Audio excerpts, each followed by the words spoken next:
May 24, 1940, dawned with an eerie quiet along the French coastline near Dunkirk, a moment when Adolf Hitler made a decision that would haunt him for the remainder of his rapidly approaching doom.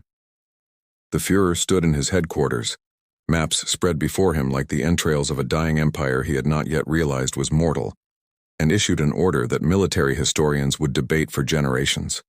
Halt the panzer advance. General Heinz Guderian received the command with barely concealed fury. His tanks sat mere miles from the trapped British expeditionary force, engines idling, crews restless, victory within their grasp like low-hanging fruit. 338,000 Allied soldiers pressed against the sea with nowhere to run, and Hitler's mechanized fist poised to crush them completely. Yet the order stood firm. Stop. Wait. Let the Luftwaffe finish the job. Hermann Göring had whispered poison into Hitler's ear during their previous evening's conference. The Reichsmarschall, resplendent in his medals and manufactured confidence, promised that his air force alone could annihilate the cornered British forces. Hitler, perhaps exhausted from the whirlwind success of the French campaign, perhaps genuinely concerned about preserving his precious panzers for the push toward Paris, perhaps believing his own propaganda about Aryan invincibility, agreed. The tanks would rest, the planes would hunt, but Operation Dynamo, as the British called their desperate evacuation, unfolded like a miracle written in diesel fuel and determination. From May 26th through June 4th, an armada of destroyers, fishing boats, pleasure craft, and anything that could float shuttled back and forth across the English Channel. The Luftwaffe attacked relentlessly, bombs screaming down through gray skies, but the Royal Air Force fought them to a standstill over the beaches. According to historical records maintained by the Imperial War Museum in London, the evacuation succeeded beyond anyone's wildest hopes, pulling over 300,000 men from the jaws of certain capture or death. Hitler's generals watched in mounting horror as the British army escaped. Field Marshal Gerd von Rundstedt later attempted to claim credit for the halt order, trying to shield his Führer from criticism, but the damage was done. Those rescued soldiers would return to fight another day. They would storm the beaches of Normandy. They would push through Belgium and Holland. They would help drive the Third Reich back into its own borders and beyond, into oblivion. The decision at Dunkirk represented more than a tactical error. It revealed something fundamental about Hitler's character that his inner circle had begun to suspect, but dared not voice. The man was fallible. The supposed military genius who had remilitarized the Rhineland, absorbed Austria, dismembered Czechoslovakia, and now conquered France in 6 weeks, had made a catastrophic mistake born from overconfidence and poor counsel. Wilhelm Keitel, chief of the Oberkommando der Wehrmacht, privately noted in his diary that the mood in headquarters had shifted after Dunkirk. The champagne still flowed, the victory parade still marched through Paris, but something had changed. A seed of doubt had been planted in soil that would prove fertile for disaster. Hitler had shown he could bleed, that his judgment could fail, that the gods of war did not always smile upon the swastika banners. The British Expeditionary Force limped home across the Channel, leaving behind equipment and heavy weapons but carrying something more valuable, their lives and their will to fight. Winston Churchill, newly installed as Prime Minister, transformed the evacuation into a rallying cry. Britain would fight on the beaches, in the streets, in the hills. They would never surrender. June 22nd, 1941 arrived with the largest invasion force ever assembled in human history, positioned along a front stretching from the Baltic Sea to the Black Sea, and Adolf Hitler believed he could conquer the Soviet Union in a matter of months before winter arrived. The hubris embedded in that assumption would cost Germany the war. Operation Barbarossa erupted at dawn with 3 million German soldiers, 600,000 vehicles, 750,000 horses, and 3,600 tanks surging eastward into Soviet territory. Hitler had postponed the invasion by crucial weeks to bail out Benito Mussolini's failing adventure in Greece, but the Führer dismissed concerns about the compressed timeline. Russia would collapse like a house of cards, he assured his staff. The whole rotten structure would come crashing down with one mighty kick. Franz Halder, chief of the Army General Staff, harbored private reservations he dared not fully express. The logistics alone represented a nightmare of epic proportions. Supply lines would stretch across hundreds of miles of primitive roads that turned to impassable mud with the first serious rain. The Soviet Union possessed depth that France and Poland lacked, space that could swallow entire armies. Yet Hitler had already decided the campaign would conclude before the first snow fell. The initial weeks seemed to confirm Hitler's prophecy. German forces encircled and destroyed entire Soviet armies in massive cauldron battles around Minsk, Smolensk, and Kiev. Hundreds of thousands of Red Army soldiers marched into captivity. Panzer spearheads raced forward at speeds that made the conquest of France look leisurely. General Erich Hoepner's 4th Panzer Group advanced so rapidly that supply units could barely keep pace, but Joseph Stalin did not surrender. The Soviet leader, recovering from his initial shock at the invasion he had stubbornly refused to believe was coming, began mobilizing the vast resources of his empire. Factories relocated wholesale to the Urals, beyond the reach of German bombers. New armies materialized from Siberia and Central Asia. The scorched earth policy denied the Wehrmacht the living off the land that had sustained previous campaigns. Hitler compounded his initial error by dividing his objectives. Instead of concentrating force against a single decisive target, he insisted on simultaneously advancing toward Leningrad in the north, Moscow in the center, and the Ukrainian breadbasket in the south. His generals pleaded for focus, for a direct thrust toward the Soviet capital that might decapitate the communist state. According to military records preserved in the German Federal Archives, Heinz Guderian engaged in heated arguments with Hitler over the diversion of forces southward toward Kiev, when Moscow lay within reach. The Führer remained adamant. He wanted the industrial resources of Ukraine, the oil of the Caucasus, and the symbolic victory of capturing Leningrad, Stalin's namesake city. Germany would have all three simultaneously, because Hitler willed it so. The concept of limited resources or strategic priority seemed not to register in his mind. October arrived with its cold rains and the first hints of the Russian winter that would become legendary. The German advance, which had seemed unstoppable in July and August, began to slow and then stall. Vehicles broke down on roads that had become rivers of mud. Supply convoys sat stranded, unable to move forward or back. Soldiers who had crossed into Russia wearing summer uniforms shivered as temperatures dropped. The offensive toward Moscow, finally launched in early October after the costly detour to Kiev, came tantalizingly close to success. Forward reconnaissance units reportedly spotted the Kremlin's spires through their binoculars, but exhaustion, overstretched supply lines, and the arrival of fresh Siberian divisions stopped the Wehrmacht just short of its goal. The temperature plummeted to 20, then 30, then 40 degrees below zero.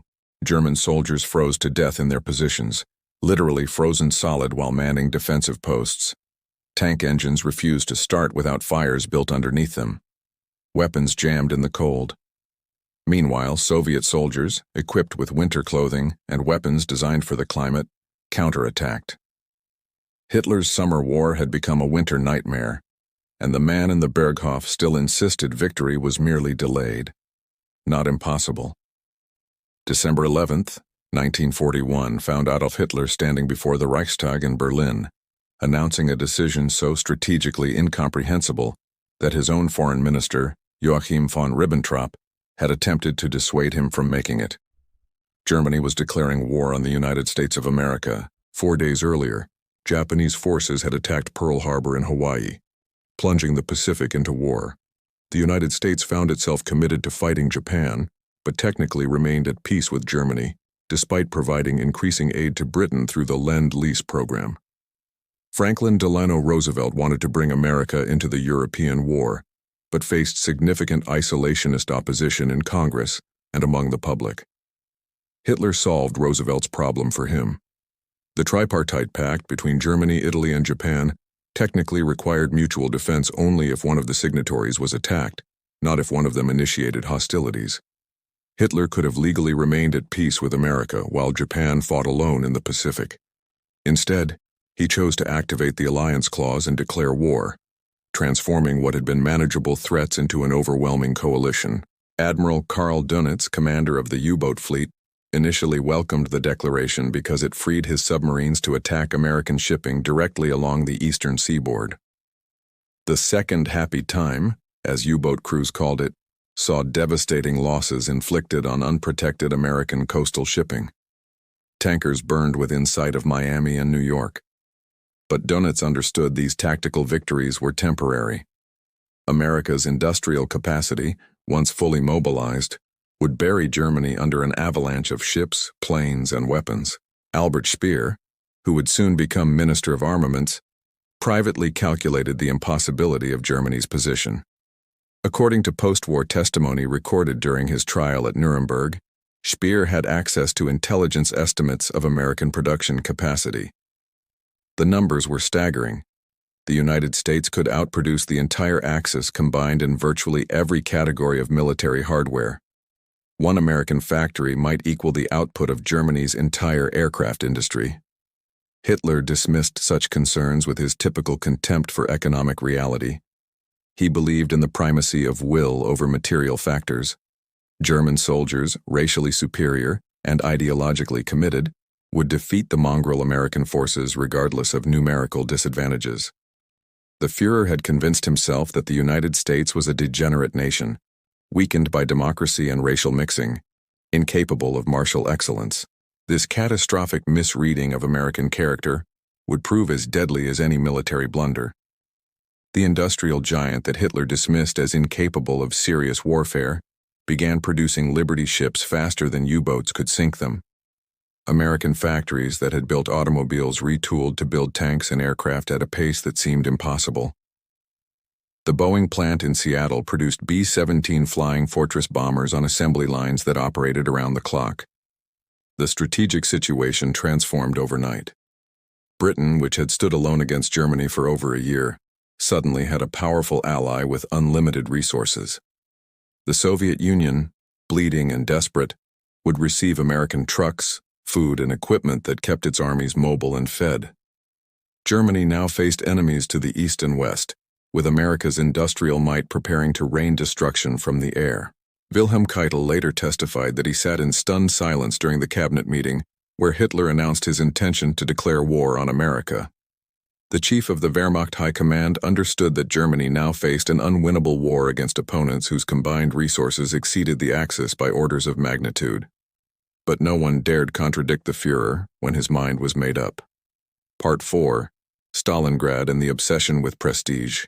August 23, 1942 marked the day the Luftwaffe launched devastating air raids against Stalingrad, turning the city on the Volga River into an inferno that would consume the German Sixth Army and forever change the trajectory of the war. Hitler had become obsessed with capturing the city that bore Stalin's name, transforming what should have been a strategic maneuver into a battle of prestige that Germany could not afford to lose, and ultimately could not win. General Friedrich Paulus commanded the Sixth Army, one of Germany's finest formations, as it ground into Stalingrad's ruins, street by street, building by building, room by room. The Soviet defenders under General Vasily Chukov refused to break despite being pressed back against the river. They held the tractor factory, the grain elevator, the Barmaly fountain, transforming each structure into a fortress that consumed German lives by the thousands. The strategic objective of the summer 1942 offensive, codenamed Operation Blue, had been to seize the Caucasus oil fields that Germany desperately needed. Stalingrad represented a secondary objective, a flank guard for the main thrust southward. But Hitler became fixated on the city itself, diverting resources from the oil fields to feed the urban meat grinder developing along the Volga. General Georg Zhukov, the Soviet Union's most capable military mind, watched the German obsession with Stalingrad and began planning Operation Uranus, a massive double envelopment that would trap the entire Sixth Army inside the city. According to historical documentation preserved in Russian military archives, Zhukov deliberately reinforced Stalingrad just enough to keep the Germans committed, while he assembled overwhelming force north and south of the city, where weaker Romanian and Italian armies held the flanks. November 19, 1942 arrived with thunder that shook the frozen steppe. Soviet forces erupted from their positions north and south of Stalingrad in a massive pincer movement. The Romanian Third Army collapsed within hours. The Italian Eighth Army disintegrated under the onslaught. Within 4 days, the pincers met at Kalach on the Don, trapping 300,000 German and Axis soldiers inside Stalingrad. Paulus radioed for permission to break out while the encirclement was still relatively weak. His commanders unanimously recommended immediate retreat before the Soviet ring solidified. But Hitler, sitting in his headquarters at Rastenburg, refused. The Sixth Army would hold Stalingrad. Hermann Göring promised his Luftwaffe could supply the trapped army by air, a logistically impossible claim that Hitler wanted to believe, and therefore did believe. The airlift failed catastrophically. The Luftwaffe needed to deliver minimum 700 tons of supplies daily to sustain the Sixth Army. They never came close, managing barely 100 tons on the best days. Transport planes flew into storms, Soviet fighters and anti-aircraft fire. They landed on airstrips under constant bombardment, unloaded frantically, and fled while carrying out the wounded who still had a chance of survival. Inside the pocket, conditions deteriorated with horrifying speed. Soldiers starved on rations that dwindled from barely adequate to non-existent. The wounded lay untreated in cellars and bunkers. Horses were slaughtered and eaten, then dogs, then rats. Men froze to death in positions they were too weak to abandon. Disease ravaged formations that had once been the pride of the Wehrmacht. Field Marshal Erich von Manstein launched a desperate relief operation in mid-December, driving to within 30 miles of the pocket before being stopped. Paulus again requested permission to break out and link up with the relief force. Hitler again refused. The Sixth Army would fight where it stood. Manstein's forces, threatened with encirclement themselves, withdrew, leaving Stalingrad to its fate. July 5, 1943 witnessed the beginning of Operation Citadel, Germany's last major offensive on the Eastern Front, and the moment when Hitler gambled away any remaining chance of achieving a stalemate or negotiated peace with the Soviet Union. The Battle of Kursk would become the largest tank engagement in history and would transfer the strategic initiative permanently to the Red Army. The plan appeared sound on paper. Soviet forces had created a massive salient bulging westward around the city of Kursk. German forces would attack from north and south simultaneously, cutting off the salient and trapping hundreds of thousands of Soviet soldiers in a pocket that would rival Stalingrad. Field Marshal Günther von Kluge would drive south from Orel, while Field Marshal Erich von Manstein pushed north from Belgorod. The pincers would meet, and Germany would regain the initiative lost in the winter disasters. But Hitler delayed the offensive repeatedly, waiting for new wonder weapons to arrive at the front. He wanted the massive Ferdinand tank destroyer, the improved Panther tank, and sufficient numbers of Tiger heavy tanks before launching the attack. Each delay gave the Soviets more time to prepare. General Georgy Zhukov used that time with masterful efficiency. Walter Model, commanding the Ninth Army in the Northern Pincer, received intelligence reports that made his blood run cold. Soviet defenses around Kursk had been transformed into the most formidable fortifications yet seen in the war. According to documents from the German military archives, aerial reconnaissance revealed 8 defensive belts stretching back over 100 miles, each filled with anti-tank guns, mines, artillery positions, and infantry strongpoints. The Soviets knew exactly when and where the Germans would attack. The offensive began with the largest artillery barrage the Wehrmacht had ever assembled, but the Soviets replied with their own devastating bombardment, hitting German assembly areas with uncanny accuracy. Their intelligence network had penetrated German planning completely. Lucy spy ring in Switzerland had provided Stalin with the complete operational plan for Citadel, allowing the Soviets to prepare countermeasures for every German tactical move. Model's Ninth Army ground forward into a nightmare of mines and anti-tank defenses. Progress was measured in yards, not miles. Casualties mounted catastrophically as T-34 tanks emerged from concealed positions to ambush German armor. Soviet anti-tank rifles, anti-tank guns, and ground attack aircraft swarmed over the German spearheads. After 9 days of brutal combat, Model had advanced barely 7 miles. Manstein's southern pincer performed somewhat better initially, penetrating deeper into the Soviet defenses and threatening to achieve a breakthrough. But the Soviets fed fresh reserves into the battle faster than the Germans could eliminate them. Near the village of Prokhorovka, One of the largest tank battles in history erupted on July 12th with over 800 tanks engaged in a swirling melee that raged all day. Hitler canceled Operation Citadel on July 13th after Allied forces landed in Sicily, creating a crisis that demanded German reinforcements be sent to Italy instead of Russia. The Kursk offensive had failed to achieve any of its objectives while consuming the panzer divisions that Germany could not replace. The Tigers and Panthers that were supposed to provide invincibility had proven vulnerable to Soviet anti-tank weapons and demonstrated mechanical unreliability that left them stranded on the battlefield. The failure at Kursk marked a fundamental shift in the war's dynamics. Germany would never again mount a major offensive operation on the Eastern Front. From this point forward, the Wehrmacht would fight only defensive battles as it retreated westward toward Berlin. The strategic initiative passed entirely to the Red Army, which would hold it until Soviet tanks smashed down the gates of the Reich Chancellery.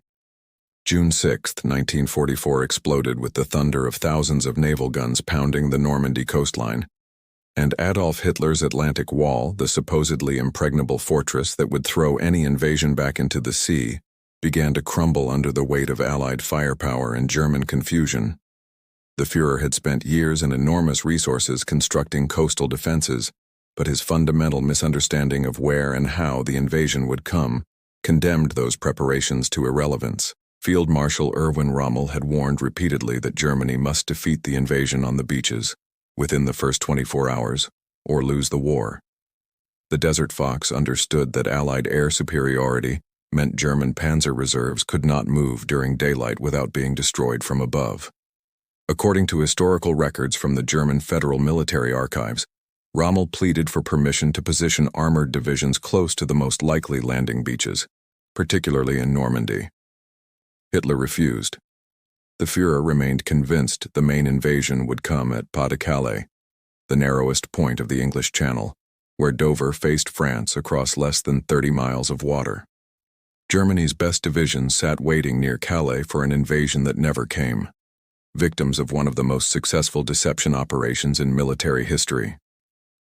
Operation Fortitude created an entirely fictitious army group, supposedly commanded by George Patton, complete with fake radio traffic, dummy tanks, and inflatable landing craft visible to German reconnaissance.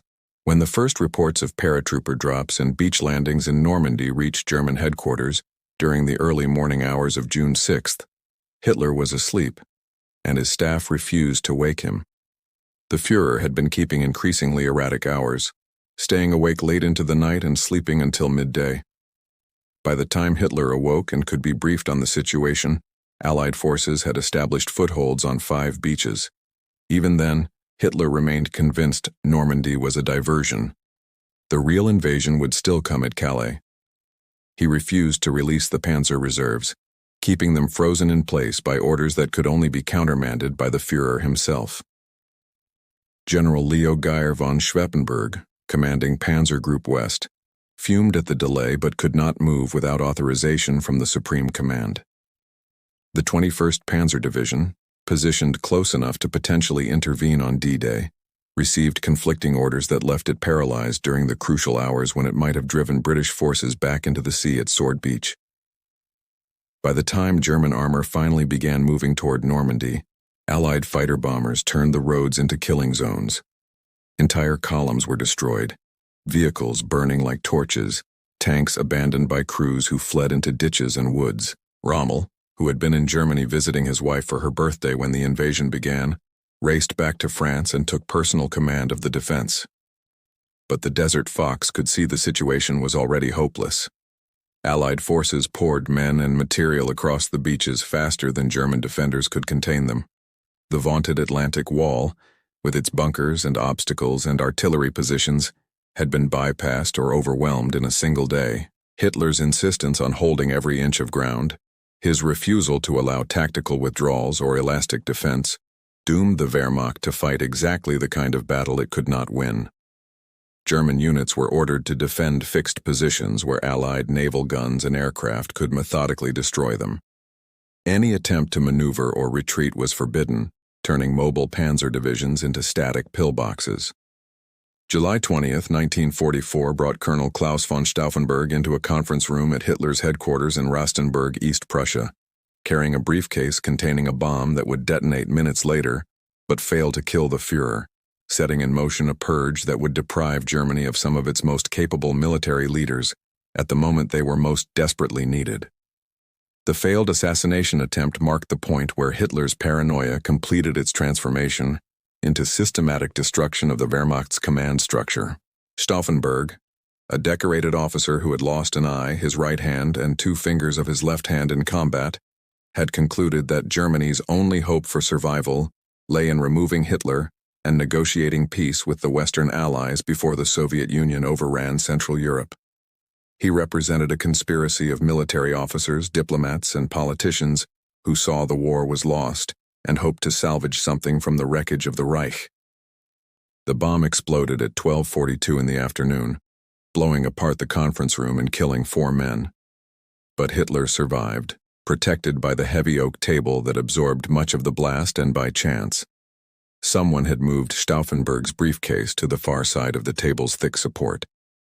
The Führer emerged with burst eardrums, singed hair, and minor wounds, but very much alive and consumed with rage. The conspiracy unraveled within hours. Stauffenberg flew to Berlin believing Hitler was dead, attempting to activate Operation Valkyrie, the plan to arrest Nazi leadership and seize control of the government. But Hitler went on the radio that night, his voice shaking with fury, announcing his survival and promising terrible vengeance on the traitors. The coup collapsed as officers who had been wavering suddenly remembered their oaths of loyalty. The purge that followed was horrific in its scope and brutality. Roland Freisler, president of the People's Court, conducted show trials where defendants were humiliated, denied lawyers, and condemned to death in proceedings that lasted minutes. According to historical records maintained by the German Resistance Memorial Center, nearly 5,000 people were executed in connection with the plot, including field marshals, generals, diplomats, civil servants, clergy, and intellectuals. Field Marshal Erwin Rommel, Germany's most famous military commander, was forced to commit suicide in October after being implicated in the conspiracy.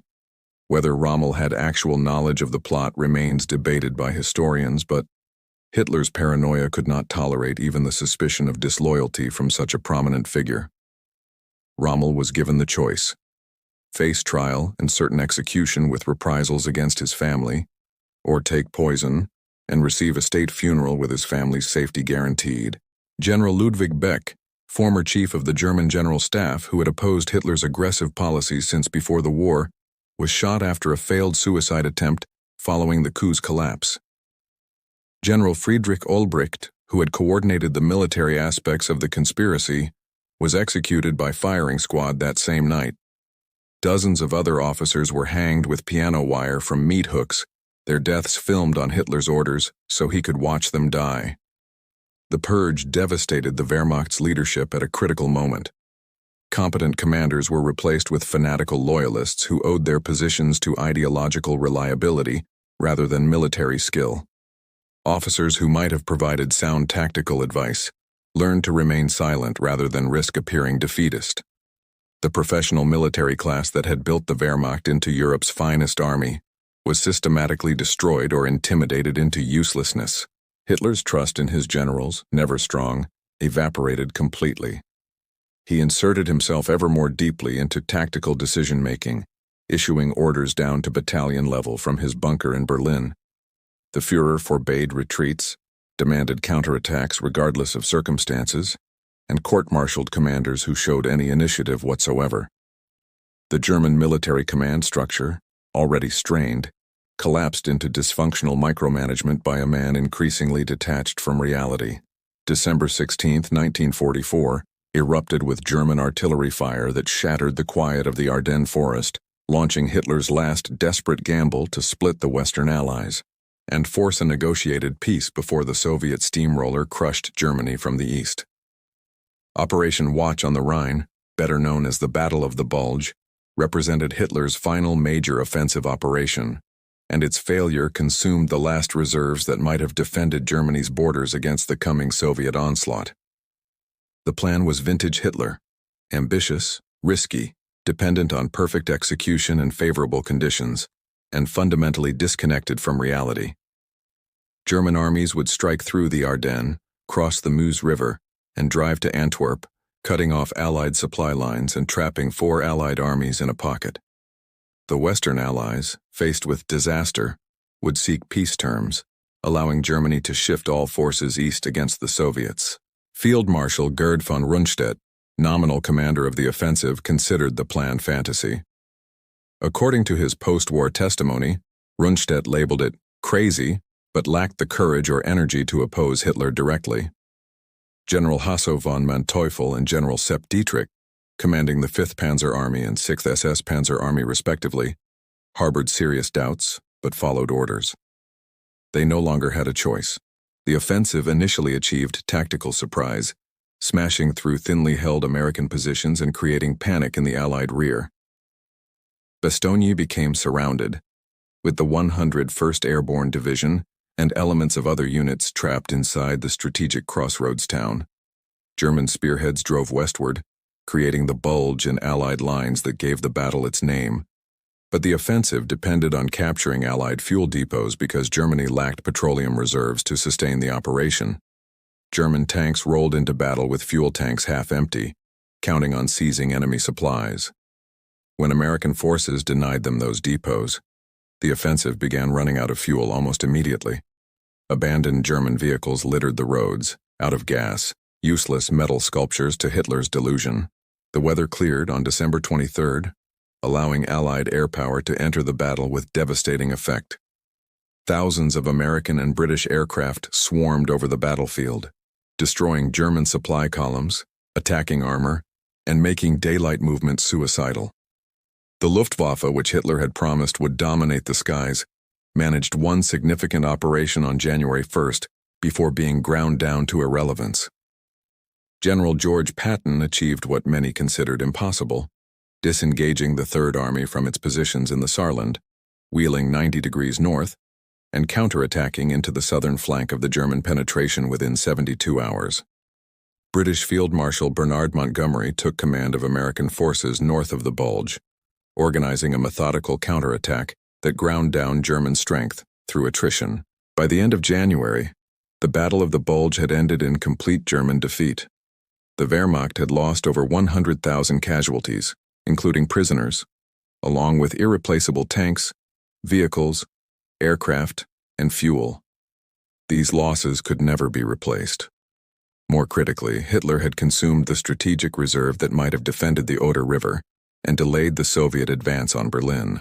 The final months brought Soviet armies crashing across Poland and into Germany proper, while Western allies crossed the Rhine and drove into the Reich's heartland.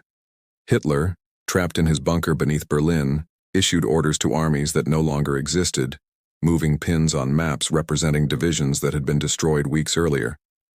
He blamed his generals for failing him, blamed the German people for proving unworthy of his vision, blamed everyone except himself for the catastrophe he had created.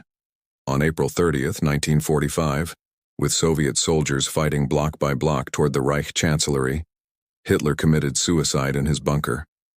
The war in Europe ended 1 week later with Germany's unconditional surrender. The Third Reich, which Hitler had boasted would last 1,000 years, had consumed itself in 12 years of megalomaniacal aggression, strategic incompetence, and industrial genocide. The blunders chronicled here, Dunkirk, Barbarossa, the American Declaration, Stalingrad, Kursk, Normandy, the purge of his own officer corps, and the Ardennes, represented not isolated mistakes, but symptoms of a fundamental character flaw.